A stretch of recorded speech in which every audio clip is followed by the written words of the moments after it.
ধর্ষণের ঘটনায় দ্রুত বিচার ও সর্বোচ্চ শাস্তি মৃত্যুদণ্ড নিশ্চিতের দাবিতে মধ্যরাতে উত্তাল ঢাকা বিশ্ববিদ্যালয়। রাজু ভাস্কর্যের পাদদেশে বিক্ষোভ করে শিক্ষার্থীরা। ধর্ষণের দ্রুত বিচার ও সর্বোচ্চ শাস্তি নিশ্চিতে গঠন করা হয় ধর্ষণ বিরোধী মঞ্চ। মাগুরার ঘটনায় ধর্ষকদের আদালতে উপস্থাপন করতে স্বরাষ্ট্র উপদেষ্টাকে 24 ঘন্টার আলটিমেটামও দেয় শিক্ষার্থীরা। এই ঈদে জামা জুতো অ্যাকসেসরিজের ডিসকাউন্ট। ঢাকা বিশ্ববিদ্যালয়েও শিক্ষার্থীরা ধর্ষকের সর্বোচ্চ শাস্তির দাবিতে কর্মসূচি পালন করছে। সেখান থেকে আবারও যোগ দিচ্ছেন সহকর্মী ইকরামুল কবির। ইকরামুল কবির, ঢাকা বিশ্ববিদ্যালয়ের শিক্ষার্থীরা কর্মসূচি কখন শুরু করেছে আর তারা কি কি দাবি জানাচ্ছে?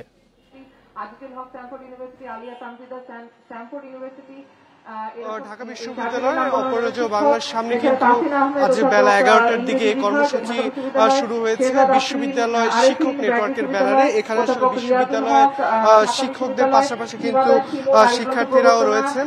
এখানে নারী পুরুষ উভয় শিক্ষার্থীরাই কিন্তু এই আন্দোলনে রয়েছেন এবং শিক্ষক শিক্ষার্থী উভয়ে কথা বলেছেন বর্তমানে চলমান নারী প্রতি যে সহিংসতা যে বিষয়গুলো সেগুলো তারা উত্থাপন করেছেন এবং কেন ঘটছে সেগুলো নিয়ে তারা প্রশ্ন তুলেছেন এবং আইন শৃঙ্খলা যে পরিস্থিতি, বিশেষ করে জুলাই পরবর্তী সময় যে একটি নাজুক একটি পরিস্থিতি পার করছে দেশের যে আইন শৃঙ্খলা ব্যবস্থা, সেটি নিয়ে তারা প্রশ্ন তুলছেন। কেন কঠোর হতে পারছে না দেশের পুলিশ সহ অন্যান্য আইন শৃঙ্খলা বাহিনী, সেই সঙ্গে স্বরাষ্ট্র উপদেষ্টা তার ভূমিকা নিয়েও তারা প্রশ্ন তুলেছেন।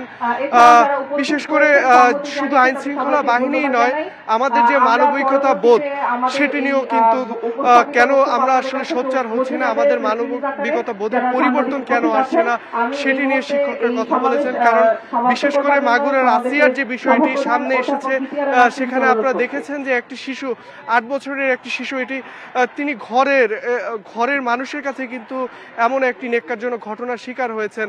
তো সেই পর্যায়ে আসলে তার যে ভবিষ্যতে এই ধরনের এই শিশুকে একটা ট্রমা যে বয়ে বেড়াতে হবে সেটি কিন্তু খুবই ভয়াবহ, সেটি কিন্তু বলছেন। তো সেই জায়গা থেকে এখানে কি ধরনের পরিবর্তন আসলে আনা যায়, আমাদের মানবিকতা বোধ কিভাবে জাগ্রত করা যায় এবং জুলাই অভ্যুত্থানের বিষয়টিও গতকালকে রাতেও দেখেছিলাম ঢাকা বিশ্ববিদ্যালয়ে মধ্যরাতে উত্তাল ছিল এই ধর্ষকের সর্বোচ্চ শাস্তির দাবিতে এবং সেখানে দাবি জানানো হয়েছিল যে প্রকাশ্যে ধর্ষকের বিচারের জন্য।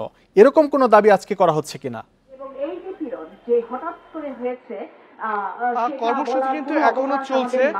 তো কর্মসূচি শেষে হয়তো এখানে তাদের যে সুনির্দিষ্ট যে দাবি সেগুলো হয়তো তোলা হবে। তবে এখন পর্যন্ত যে সকল দাবি তোলা হয়েছে সের মধ্যে যেটি সবচেয়ে বেশিরভাগ বক্তাই বলেছেন যে স্বরাষ্ট্র উপদেষ্টা তিনি যদি তার ভূমিকা সঠিকভাবে পালন করতে না পারেন তাকে পদত্যাগ করার জন্য কিন্তু তারা আহ্বান জানিয়েছেন। এছাড়া যে বিচার যে উত্থাপন করা হয়েছে এবং সেই বিচারটি যেন খুবই কঠোর হয় এবং দৃষ্টান্তমূলক হয়, যাতে যারা ধর্ষক রয়েছে, যারা নারীর প্রতি নিপীড়ন করছেন, সেই মানুষগুলো যেন ভয় পায়, সমাজে যেন তাদের প্রতি যে একটি ভয় সেটি যেন স্থাপন করা যায়। ধন্যবাদ ইকরামুল কবির। ঢাকা বিশ্ববিদ্যালয় ধর্ষণের প্রতিবাদে বিক্ষোভ সমাবেশ করছেন শিক্ষক শিক্ষার্থীরা, সে খবর জানাচ্ছিলেন আমাদের সহকর্মী।